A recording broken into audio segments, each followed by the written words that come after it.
This is the Global Podcast Network, where executives and professionals connect, share, and inspire. Stay tuned for the conversations that drive success.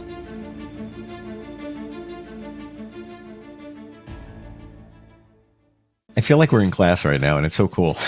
What we're going to learn today. When it comes to this thing known as massage, just say that word, puts you in a good mood. It's relaxing. It's therapeutic. It can move your life forward in many ways or just put you at ease. And she's provided so much insight as the owner of Jami's Therapeutic Touch. Jami Lausch is back with us. How are you doing today? It's been a really great week. I have done a lot of social media. I have decided in the last week or so, I have an epilepsy disorder, and I just ran into a huge scare at the office, and I decided to serve the community a little bit better than just high ticket clientele so we can have a better relaxation with the community for me to be able to serve the community better. So I'm working on packages and membership deals right now that are hopefully a little bit more fair for the people that are around me and the clientele to decide to consider me for their future wellness. Love that. I got off the phone with somebody who called. Long story short, I also have a marketing company, and I met him a couple of weeks ago, and we might work together. And just what you said is what he's doing within his aspect of work. And basically, we both said, do the right thing, and the right things come back to you. You shouldn't do it for that reason, but you were given talents and skills, and when you share them with compensation, of course, good stuff happens. So it sounds like good stuff is happening by you. Slowly but surely. I am only 2 months into the my own business industry, and I've had a great insight by so many people who are there to support me. And I have shortly decided to work with a church for people who need relaxation, who can't necessarily afford it, for people who are looking for long-term longevity, who can't necessarily afford a higher ticket massage. I have a great situation where my landlord and the beautiful lady who lives or works upstairs, her name is Kendra of Kendra's Lash Salon. They both have taken me into their property and gave me fantastic rates. So I want to make sure that I reciprocate that to the clientele. Beautiful. Wow. And I'm hearing more and more licensed massage therapists are looking to change things up and studying or getting certified for geriatric massage because that part of our population is so big and they need to be supported too. Like so much going on there. So we started talking specifically about the benefits of massage last time we got together, and you were referring to a chart. You have it in back of you now. What are we looking at? This is the muscular chart that I spent a lot of time looking for. One of the main reasons is normal muscle charts that I look at only have the front and the back here. In the recent years, I have discovered when it comes to therapeutic movement, when we move every aspect of our body, your muscles must follow. So when I am working on people's glutes and lower back, one of the biggest options that I have, and something that has eluded me for a little while, is side lying massage. This muscle chart itself gives me the idea that I can focus on the side of the body. When I have people with low back issues, when it comes to massage, we're 3D creatures. We're not 2D creatures. So when we're laying face up or face down, if you notice the IT band here and the side of the thigh, we can't quite get to it as easily as what you think we can. So I have done prenatal massage for quite a while, and it was my original thought to go into when it came to my externship. I was lucky enough to get into my externship by midwives who worked with a doctor who did not believe in massage therapy, and he actually had the wonderful opportunity to try it, and he liked it. Luckily enough, I went back to that school and at a later time, and another student was using the birth center facility. So I opened up and paved the path for, at least at that time, for more massage therapists to be there. But as I was doing that prenatal massage, side lying, getting into like the side of your hip here and up into the IT band is really helpful to have that immediate access than just a face up and face down positioning. So this body chart gives me as many different ways as possible to explain, in the very least, the positions, front, side, and back, that we can use for therapeutic movement, apart from the movement during the session as an athletic, as long as the clientele is okay with communication a little bit more and the angles and everything, that I would like to move people in a professional type way, because every single time we move, the muscles must follow. So I could massage you like this. I could massage you with your arm down. I could massage you with your arm back. I could take and twist. I could take and twist back, as basic a few ways that I can work on you to be able to get the best result possible with the knots that are there, that are exposed in that particular movement. So do you really put patients on a massage table on their side and massage them too? I give it an opportunity for people. It usually happens a little bit later. When I work with glute and side lying massage, I give my clients 4 options, and side lying is one of them. Now, it's very important that I explain that to make sure that they get the relief that they want. But yes, side lying has become a normal thing as long as the client is comfortable with it. Never in my life have I had that happen. And it makes perfect sense, especially as you're explaining it, that, yeah, okay, if somebody's on their back or on their stomach, you can get to certain spots, but are you really, really targeting them the way you could if you were sideways? Wow. Yes. Yes. I had a client years ago, and um, it was a sitting job, and she had issues in her mid back and through here. And since we're 3D creatures, a lot of therapists go and like rake the side of the rib cage and through here. And one time I was right around this spot here in the upper left quadrant, and she twinged at this spot right in through here. So I said, I usually call myself for abdominal massage because most people are not as comfortable with it. And when I call for it, I give them a direct answer as to why I would think about this area to be worked on. She did eventually consent to it, and we realized the issue was not in her back per se. Though she had a history of it, her issue was right here in the upper left quadrant. We worked on that, we figured it out, and it doesn't seem like she ever had issues like that again. Wow. So when it comes to, in a safe, ethical, comfortable manner, to work on as many legal places in the area of what we're discussing, to make sure we're getting every aspect possible. Since we have the trapezius muscle to go here at the occiput, here to your shoulder, down to your belly button. We have the latissimus dorsi that goes here and wraps around the front. And we have so many rib cage muscles that hold on, the inter rib cage costals, that go all the way around.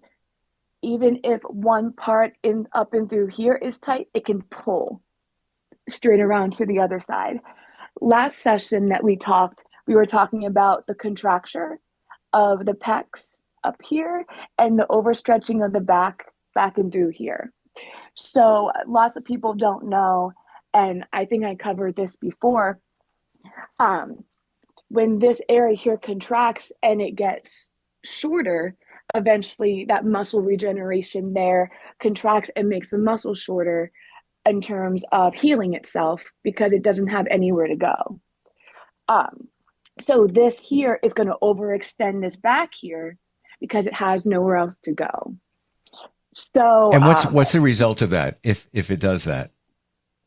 I'm not a doctor or anything like that, but it causes, from what I acknowledge and what other people have told me, it is a curvature in Oh, your back forward. Um, I use every single person and every ounce of education around me and to see how I can bring it back to massage therapy. And I have many clients that tell me their stories. And one of them was, make sure you have your posture right, because if you don't, you're going to end up so far hunched forward. And of course, I would say a chiropractor, a physical therapist, or I often say like YouTube in terms of safety and comfort, because there are plenty of professionals out there to give great advice to make sure that that back stays as good as possible, even with the progression forward that it has. Um, However, everything affects everything in terms of the body. I did a study in kinesiology class once that an issue in your foot down through here can end up coming up your leg, crossing over your spine, and ending up in your opposite shoulder.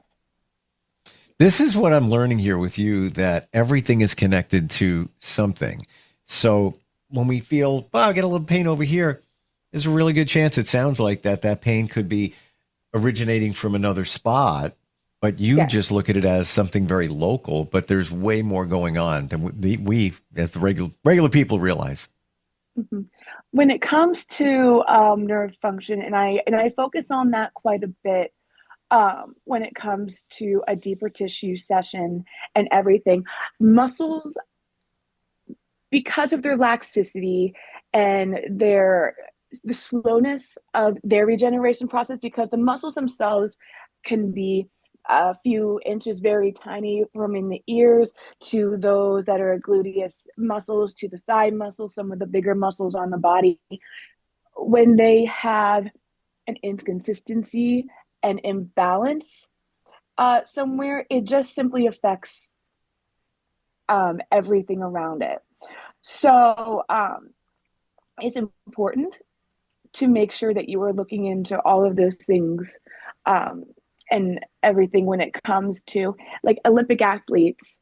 They work on everything they possibly can, but then really focus on the areas that really bother them, which is a really smart thing for them to do. Um, and I have in the US Olympic team work with people who do full body all the time, and they get 2 + 2 hour sessions just to make sure they make everything as best they can. Did I hear you say they have 2 hour massage I sessions? do. I do. Wow. My yes. They don't necessarily happen too often. I used to get them every couple of months, but I think it's one of the better sessions to be able to relax as much as possible while not having an incredible amount of pressure, being able to get everything in a more thorough type situation without the therapist necessarily feeling that they're rushing. Mm. Well, I think that kind of lends itself to what we've talked about before about maintenance. Yes. Many of us go either for relaxation for a massage, or we have an issue, pulled something, got a knot, whatever it might be. But if you can, go in between those times, just so you keep yourself, yeah, limber and address any issues that may be popping up. Do you find that, Jamie, when you're working with somebody, they may not be reporting anything. They might, hey, I'm here just for a massage. I want to relax, maybe some tight muscles. That's it. Do you find things along the way? Hey, you have a knot here in your upper shoulder. Yeah, you realize you got this going on down there. The things come up. Oh, absolutely, all the time. Um, I believe I touched that on a little bit. The nerves that work so slowly, we get used to things. Um, when it comes to bodily positions, I had a client years ago who came into me with bulging and herniated discs, all C1 through C7, which is the entire neck and through here. Her history, she told me, was sleeping with her arm above your head, off to the Ooh. side like this. When you are sleeping like that or do something similar at a young age, what happens is you get used to that. Then, after an X amount of years later, this person could be in pain. Actually, I have a great example of a lady who told me a great story about long-term pain. But this one particularly, um, after the doctors she went to, it was all because of her position while she was sleeping. Your body slowly gets used to it. Her bulging and herniated discs happened over time.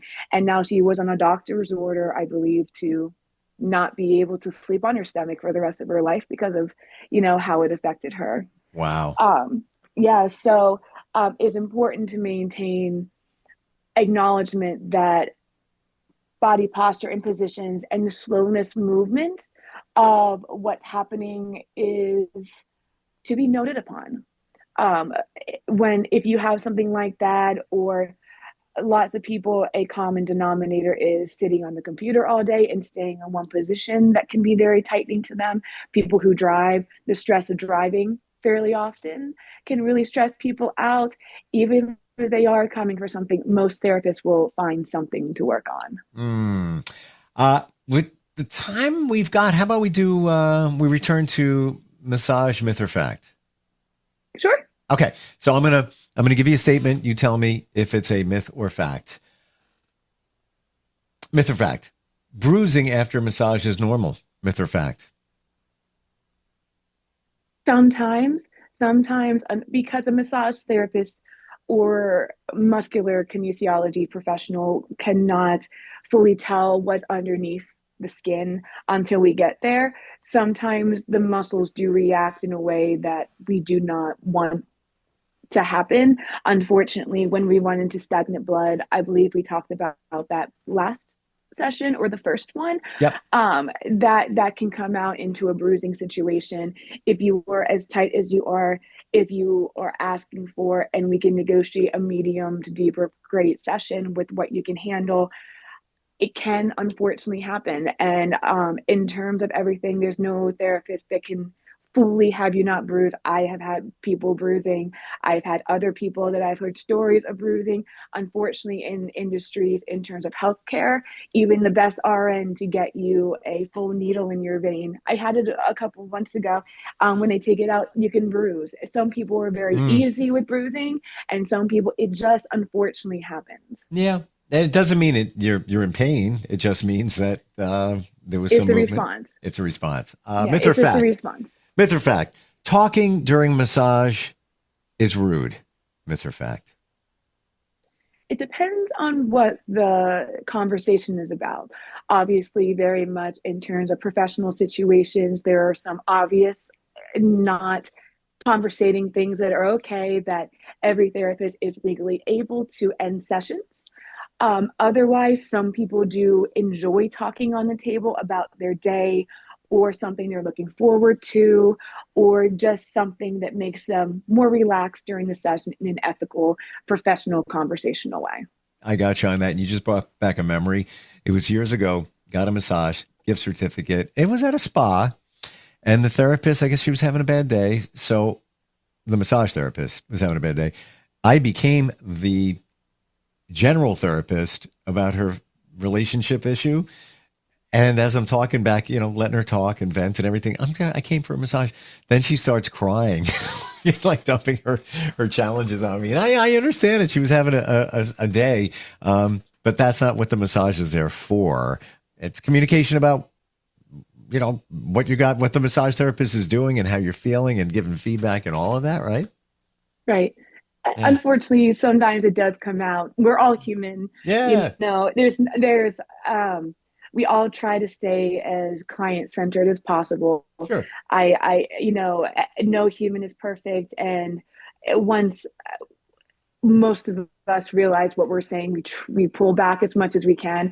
But unfortunately, since we are human, and when it comes to a good therapist, we recognize it as soon as we can. Or if there are draping procedures that are being missed, a good therapist will cover it up and not make a huge fuss of it and try to move on as quickly as possible. Totally. Hey, that could have been me. I might have been having a bad day and I could get a massage and you're the therapist and I might, start dumping on you. It happens. Myth or fact, pregnant women should avoid massage. Myth or fact? I would absolutely talk to your personal care physician when it comes to the health risks of your massages. I have had a lot of prenatal clientele because of my externship and working through many clinics throughout the last, 14 years. And so when it comes down to it, it comes down to your health and what your personal care physician says if we decide to move on with the session or not. Most people start at the second trimester. When it comes to the first, it is debated upon in the massage world. It's very easy for people to lose their baby in the first trimester because of all the hormonal changes and everything. A lot of us most likely would like to see your second trimester on, but to be completely safe, since we only know a portion of your health care and what you decide to share with us, talking to your personal care physician is the best way to make sure you're safe getting massage. Gotcha. So it sounds like a myth that you need to avoid massage, but you just need to make sure that it's right for you. Yes. Got it. Okay. Myth or fact, massage breaks up fat. Myth or fact? In terms of longevity, I am not 100% sure when it comes to breaking up fat. I have seen over the years on people's services list things that promise that. I do not know of anyone reporting losing weight to me over 14 years of work.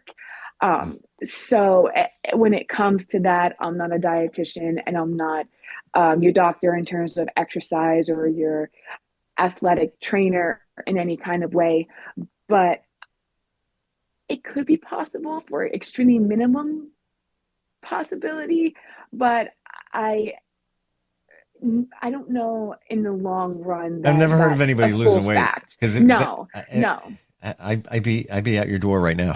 Yeah. I'd make the drive from New York to Pennsylvania. How about this one? Myth or fact? Drinking water after massage flushes toxins. Myth Yes. or fact? Oh, Yes. okay. That is true. When we work on you, like I had said before, everything Mm, about you changes. When we work on your muscles themselves, there are toxins, repetitive motion, or toxins that leave your bloodstream, um, blood that stagnates there, that develops natural toxins that when they get back into your bloodstream, the muscles that we worked on are very tender and a lot more vulnerable than what they will be prior. So when you do not drink enough water necessarily, those toxins can flood their way back into kind of the areas that I removed them from, essentially purposefully defeating a portion of your session. When you drink more water, it flushes as much as possible of that out.